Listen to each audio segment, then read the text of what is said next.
ನೀರುಳ್ಳಿ ಬೆಳ್ಳುಳ್ಳಿ ಒಗ್ಗರಣೆ ಕೊಟ್ಟು ಮಣ್ಣಿನ ಮಡಿಕೆಯಲ್ಲಿ ಪಚ್ಚಿಲ ಸುಕ್ಕ ಮಾಡಿ ತಿನ್ಬೇಕಾಯ್ತಾ. ಎಂತ ಟೇಸ್ಟ್ ಗೊತ್ತುಂಟಾ, ಒಳ್ಳೆ ಊಟ ಆಗ್ತದೆ. ತಟ್ಟೆಲಿದ್ದ ಅನ್ನ ಹೇಗೆ ಖಾಲಿ ಆಗ್ತದೆ ಅಂತ ಹೇಳಲಿಕ್ಕಾಗುದಿಲ್ಲ. ಇವತ್ತು ನಾನು ನನ್ನ ಅತ್ತೆ ಮನೆಗೆ ಬಂದಿದ್ದೇನೆ. ಅತ್ತೆ ನಂಗೆ ಒಳ್ಳೆ ರುಚಿಯಾಗಿ ಒಂದು ಪಚ್ಚಿಲ ಸುಕ್ಕ ಮಾಡಿ ಕೊಟ್ರು. ಹಾಗೆ ನಿಮ್ಗೂ ಈ ರೆಸಿಪಿ ಶೇರ್ ಮಾಡುವ, ಯಾಕಂದ್ರೆ ನೀವು ಸಹ ಮನೇಲಿ ಟ್ರೈ ಮಾಡ್ಬೋದಲ್ಲ. ಇದನ್ನು ತಿಂದ್ರೆ ಉಂಟಲ್ಲ ಮತ್ತೆ ಮತ್ತೆ ತಿನ್ನುವ ಅಂತ ಆಗ್ತದೆ ಆಯ್ತಾ. ಹಾಗಾದ್ರೆ ಬನ್ನಿ ಅಲ್ಲ ವಿಡಿಯೋ ಸ್ಟಾರ್ಟ್ ಮಾಡುವ. ಹಾಯ್ ಹಲೋ ನಮಸ್ಕಾರ, welcome back to Pepper Hub channel.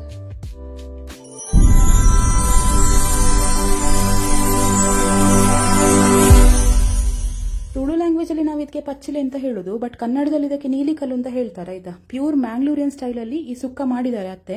So ನಾನಿದನ್ನು ನಿಮ್ಗೆ ಎಕ್ಸ್ಪ್ಲೈನ್ ಮಾಡೋದಕ್ಕಿಂತ ಅತ್ತೆನೆ ನಿಮ್ಗೆ ಇದನ್ನು ಹೇಗೆ ಮಾಡೋದು ಅಂತ ಹೇಳ್ತಾರೆ. ವಿಡಿಯೋಯಲ್ಲಿ ಸ್ಕಿಪ್ ಮಾಡಬೇಡಿ. ಹಾಗಾದ್ರೆ ಬನ್ನಿ ನೋಡ್ಕೊಂಡು ಬರುವ ಆಯ್ತಾ, ಯಾವ ತರ ಇದನ್ನು ಮಾಡ್ತಾರೆ ಅಂತ.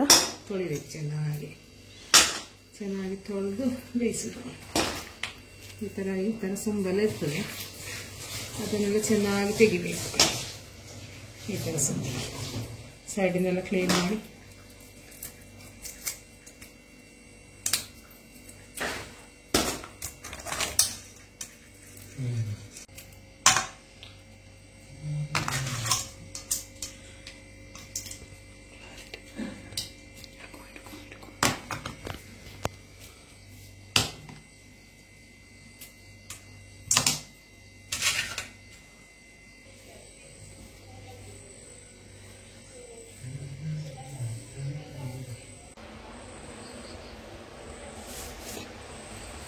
ಬೇಯಿಸ್ಲಿಕ್ಕೆ ಇಡ್ತಾ ಇದ್ದೇನೆ. ನೀರು ಹಾಕ್ಲಿಕ್ಕಿಲ್ಲ, ನೀರು ಹಾಕ್ಲಿಕ್ಕಿಲ್ಲ, ಉಪ್ಪು ಹಾಕ್ಲಿಕ್ಕಿಲ್ಲ, ಉಪ್ಪು ಆಮೇಲೆ ಹಾಕೋದು.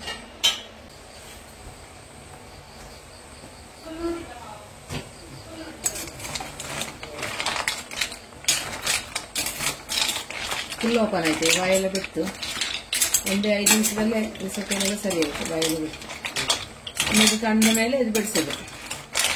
ಇದನ್ನು ಬಿಡಿಸಿ ಓಡೆಲ್ಲ ಬಿಸಾಡೋದು.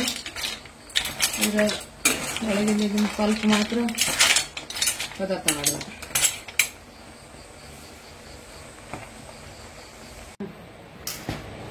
ಇದೀಗ ಚೆನ್ನಾಗಿ ಬೆಂದಿದೆ. ಇದನ್ನೀಗ ನಾವೀಗ ಬಿಡಿಸ್ಬೇಕು. ಈ ತರ ಸ್ವಲ್ಪ ತಣಿಲಿಕ್ಕೆ ಬಿಡಬೇಕು. ತಂದ ಮೇಲೆ ಸ್ವಲ್ಪ ಈ ತರ ಇದನ್ನೀಗ ಬಿಡಿಸಿ ಹೀಗೆ ನಾವು ತೆಗಿಬೇಕು. ಈ ತರ ಬರ್ತದೆ.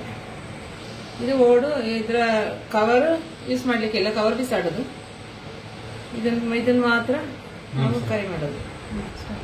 ಈ ತರ ಬಿಡಿಸ್ತೇವಲ್ಲ, ಇದ್ರೊಳಗೆ ಸ್ವಲ್ಪ ಏನಾದ್ರು ಕೆಲವೊಮ್ಮೆ ಕಪ್ಪು ಏನಾದ್ರು ಉಳಿದೋದ್ರೆ ಅದನ್ನ ಈ ತರ ತೆಗಿಬೇಕು. ತೆಗೆದು ಅದನ್ನು ಬಿಸಾಡ್ಬೇಕು.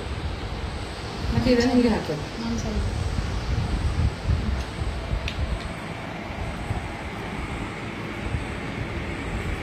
ಈಸಿಯಾಗಿ ಬರ್ತದೆ ಇದು.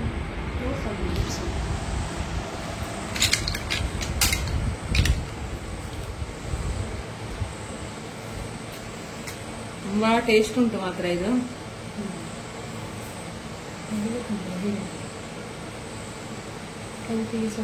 ಹೆಲ್ತಿಗೆ ತುಂಬಾ ಒಳ್ಳೇದಿದು.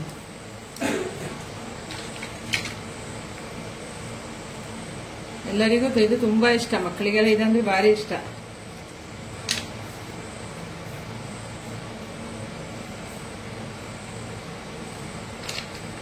ನೋಡಿ, ಇದನ್ನೆಲ್ಲ ಬಿಡಿಸಾದ್ಮೇಲೆ ಇದು ಇಷ್ಟು ಸಿಕ್ತು. ಈಗ ನಮ್ಗೆ ಒಟ್ಟು ಇಷ್ಟೇ ಸಿಕ್ಕಿದೆ ಟೋಟಲ್. ಅಷ್ಟು ಬಿಡಿಸಿದ ಕೂಡಲೇ ಈಗ ಇದನ್ನೊಂದು ಬದಿಗೆ ಇಡ್ತೇನೆ. ಆಮೇಲೆ ಇದಕ್ಕೆ ನಾವು ಮಸಾಲೆ ಅರಿಬೇಕಲ್ಲ, ಈಗ ಮಸಾಲೆ ರೆಡಿ ಮಾಡ್ತಾ ಇದ್ದೇನೆ. ಅದಕ್ಕೊಂದು 7-8 ಗಿಡ್ಡ ಮೆಣಸು, 4 ಉದ್ದ ಮೆಣಸು, ಒಂದು ಅರ್ಧ ನಿಂಬೆ ಗಾತ್ರದ ಒಂದು ಹುಳಿ, ಹುಣಸೆ ಹುಳಿ, 2 ಎಸಳು ಬೆಳ್ಳುಳ್ಳಿ, ಅರ್ಧ ಸ್ಪೂನು ಅರಿಶಿನ ಪುಡಿ, 1 ಸ್ಪೂನು ಜೀರಿಗೆ, ಒಂದು 4 ಸ್ಪೂನು ಕೊತ್ತಂಬರಿ ಅದಷ್ಟು ತಗೊಂಡಿದ್ದೇನೆ. ಹಾಗೆ 1 ಕಪ್ಪು ತೆಂಗಿನ ತುರಿಯನ್ನು ತಗೊಂಡಿದ್ದೇನೆ. ಹಾಗೆ 2 ಗಡ್ಡೆ ನೀರುಳ್ಳಿ. ಇದು 1 ಗಡ್ಡೆ ನಾವೀಗ ಅರಿಲಿಕ್ಕೆ ಹಾಕ್ತೇವೆ, ಇನ್ನೊಂದು ಗಡ್ಡೆ ನಾವು ಬೇಯಲಿಕ್ಕೆ ಇಡ್ತೇವೆ. ಬೇಯುವಾಗ ಹಾಕ್ತೇವೆ, ಹಾಗೆ ಕಟ್ ಮಾಡಿ ಹಾಕ್ತೇವೆ. ಮತ್ತೆ ಕೊತ್ತಂಬರಿ ಸೊಪ್ಪು, ಗಾರ್ನಿಷ್ಗೆ ಸ್ವಲ್ಪ ಕೊತ್ತಂಬರಿ ಸೊಪ್ಪು, ಇದಿಷ್ಟು ತಗೊಂಡಿದ್ದೇನೆ. ಈಗ ಒಂದು ಬಾಣಲೆ ನಾನು ಗ್ಯಾಸ್ ಮೇಲೆ ಇಟ್ಟು ಸ್ವಲ್ಪ ಒಂದು ಮೆಣಸು ಕೊತ್ತಂಬರಿ ಎಲ್ಲ ಸ್ವಲ್ಪ ಬಿಸಿ ಮಾಡ್ತಾ ಇದ್ದೇನೆ. ಒಂಚೂರು ಬಿಸಿ ಮಾಡಿದ್ರೆ ಒಳ್ಳೆದಾಗ್ತದೆ. ಅದು ಫಸ್ಟ್ ಮೆಣಸು ಹಾಕಿ ಮೆಣಸು ಬಿಸಿ ಮಾಡ್ತೇನೆ.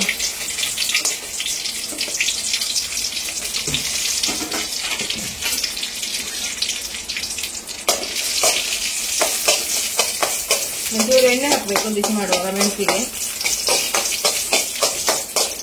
ಅದಕ್ಕೆ ಕೊತ್ತಂಬರಿನೂ ಹಾಕ್ತೇನೆ.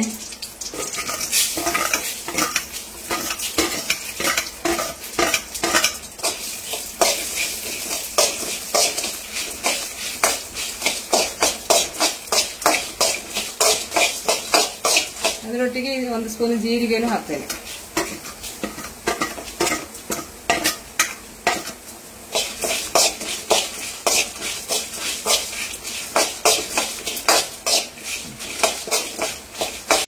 ಇದರಲ್ಲಿ ಮಿಕ್ಸಿ ಜಾರಿಗೆ ಹಾಕ್ತಾ ಇದ್ದೇನೆ.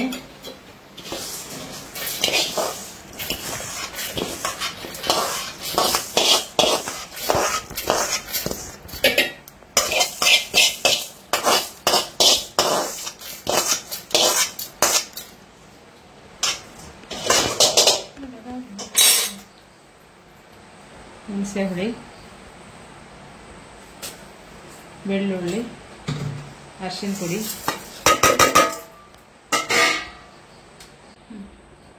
ಸಣ್ಣ ಗಡ್ಡೆ ನೀರುಳ್ಳಿನೂ ಹಾಕ್ತಾ ಇದ್ದೇನೆ ಅರಿಲಿಕ್ಕೆ. ಇದಿಷ್ಟನಿಗೆ ನಾವು ಮಸಾಲೆ ಅರ್ಧ ರೆಡಿ ಮಾಡ್ಬೇಕೀಗ.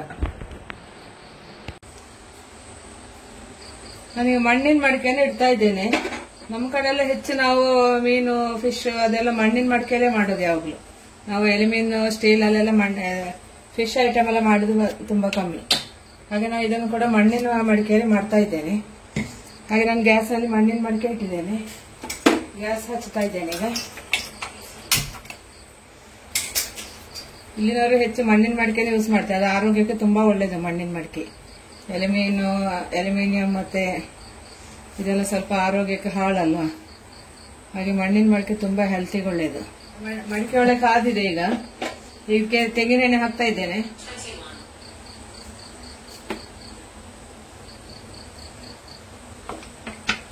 ಒಂದು 2-4 ಸ್ಪೂನ್ ಅಷ್ಟು ತೆಂಗಿನೆಣ್ಣೆ ಹಾಕಿದೆ. ಅದಕ್ಕೊಂದು 4-5 ಎಸಳು ಬೆಳ್ಳುಳ್ಳಿಯನ್ನು ಜಜ್ಜಿಕೊಂಡು ಹಾಕ್ತಾ ಇದ್ದೇನೆ. 1 ಗಡ್ಡೆ ನೀರುಳ್ಳಿ ಕಟ್ ಮಾಡಿ, ಅರ್ಧ ಗಡ್ಡೆ ನೀರುಳ್ಳಿ ನಾನೀಗ ಒಗ್ಗರಣೆಗೆ ಹಾಕ್ತಾ ಇದ್ದೇನೆ. ಸಾಕು, ಅರ್ಧ ಗಡ್ಡೆ ಸ್ವಲ್ಪ ಇರುದಲ್ಲ, ಅದಕ್ಕೆ ಅರ್ಧ ಗಡ್ಡೆ ಸಾಕು. ನೀರುಳ್ಳಿ ಸ್ವಲ್ಪ ಬ್ರೌನ್ ಆಗುವವರೆಗೆ ಹೀಗೆ ಹುರಿತಾ ಇರಬೇಕು.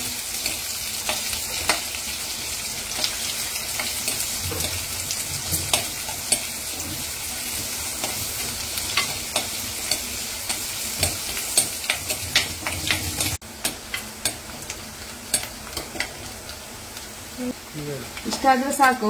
ಈಗ ನೀರುಳ್ಳಿ ಸ್ವಲ್ಪ ಬ್ರೌನ್ ಆಗ್ತಾ ಬಂತು. ಇಷ್ಟು ಬಿಸಿ ಆದ್ರೂ ಸಾಕು ನೀರುಳ್ಳಿ. ಈಗ ಈ ನೀರುಳ್ಳಿ ಇದಕ್ಕೆ ಒಗ್ಗರಣೆಗೆ ನಾವು ಈಗ ತೊಳೆದಿಟ್ಟ ಈ ಮಾಂಸವನ್ನು ಇದರ ಹಾಕ್ತಾ ಇದ್ದೇನೆ.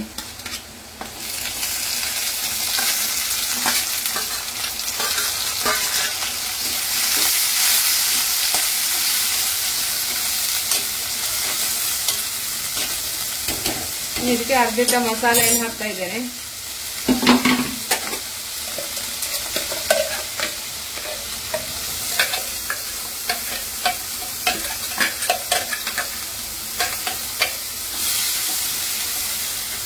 ಸ್ವಲ್ಪ ನೀರು ಸೇರಿಸಿ ಹಾಕ್ತೇನೆ.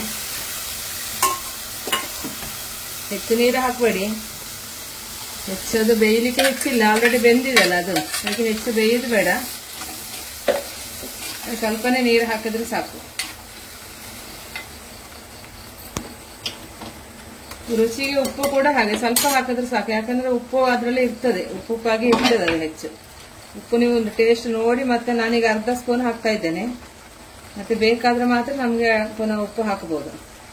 ಹೆಚ್ಚು ಉಪ್ಪು ಹಾಕಿದ್ರೆ ಅದರಲ್ಲಿ ಉಪ್ಪು ಇರ್ತದಲ್ಲ, ಹಾಗೆ ಮತ್ತೆ ಉಪ್ಪು ಜಾಸ್ತಿ ಆಗಿಬಿಡ್ತದೆ. ಈಗ ಒಂದು ಕುದಿ ಬರ್ಲಿಕ್ಕೆ ಬಿಡುವ, ಮುಚ್ಚಿಡ್ತೇನೆ ನಾನು. ಈ ಕಟ್ ಮಾಡಿ ಉಳ್ದ ನೀರುಳ್ಳಿಯನ್ನು ಅದಕ್ಕೆ ಹಾಕ್ತಾ ಇದ್ದೇನೆ. ಈಗ ಈ ಉಳ್ದ ನೀರುಳ್ಳಿಯನ್ನು ಈಗ ಇದಕ್ಕೆ ನಾನು ಸೇರಿಸ್ತಾ ಇದ್ದೇನೆ. ಒಂದು ಕುದಿ ಬರ್ಲಿಕ್ಕೆ ಬಿಡ್ಬೇಕು, ಅದು ನಾನೀಗ ಮುಚ್ಚಿಡ್ತಾ ಇದ್ದೇನೆ.